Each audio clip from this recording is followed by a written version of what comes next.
ప్రముఖ సినీ దర్శకుడు త్రివిక్రమ్ శ్రీనివాస్ ను ఉద్దేశించి నటి పూనం కౌర్ మరోసారి సంచలన ఆరోపణలు చేశారు. ఆయన మహిళలకు తీవ్రమైన మానసిక క్షోభను మిగిల్చే ఒక దుర్మార్గుడిగా అభివర్ణించారు. ఎలాంటి పరిణామాలు ఎదుర్కోకుండా తప్పించుకోగలుగుతున్నారని తీవ్ర వ్యాఖ్యలు చేశారు. దీనికి కొన్ని మీడియా సంస్థలు, మూవీ ఆర్టిస్ట్ అసోసియేషన్ లాంటి పరిశ్రమ సంఘాలు అండగా నిలవడమే కారణమని ఆమె ఆరోపించారు. పూనం చేసిన ఈ పోస్ట్ టాలీవుడ్ లో చాలా కాలంగా ఉన్న వివాదాన్ని మళ్లీ తెరపై 2001లో వచ్చిన నువ్వు నాకు నచ్చావు సినిమా రిలీజ్ ప్రమోషన్ లో భాగంగా దర్శకుడు త్రివిక్రమ్ మాట్లాడిన వీడియోపై పూనం స్పందించారు. ఆ వీడియోలో త్రివిక్రమ్ డబ్బు, కీర్తి అంటే గౌరవాన్ని తెచ్చిపెట్టే సినిమాల గురించి తాత్వికంగా మాట్లాడారు.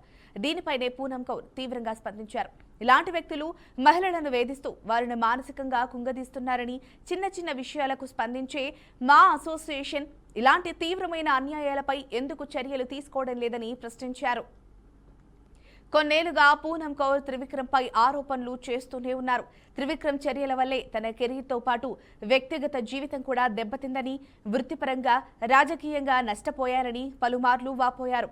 త్రివిక్రమ్ కు అత్యంత సన్నిహితుడైన నటుడు, రాజకీయ నాయకుడు పవన్ కళ్యాణ్ గురించి కూడా ఆమె కొన్ని వివాదాస్పద వ్యాఖ్యలు చేశారు. సెప్టెంబర్ 2024లో జానీ మాస్టర్ పై వచ్చిన ఆరోపణల సమయంలో కూడా తాను గతంలో త్రివిక్రమ్ పై చేసిన ఫిర్యాదులను మా అసోసియేషన్ పునఃపరిశీలించాలని ఆమె డిమాండ్ చేశారు. తాజా పోస్టుతో ఈ వివాదం మరోసారి చర్చనీయాంశంగా మారింది. అయితే దీనిపై నెటిజన్ల నుంచి మిశ్రమ స్పందన వ్యక్తమవుతోంది.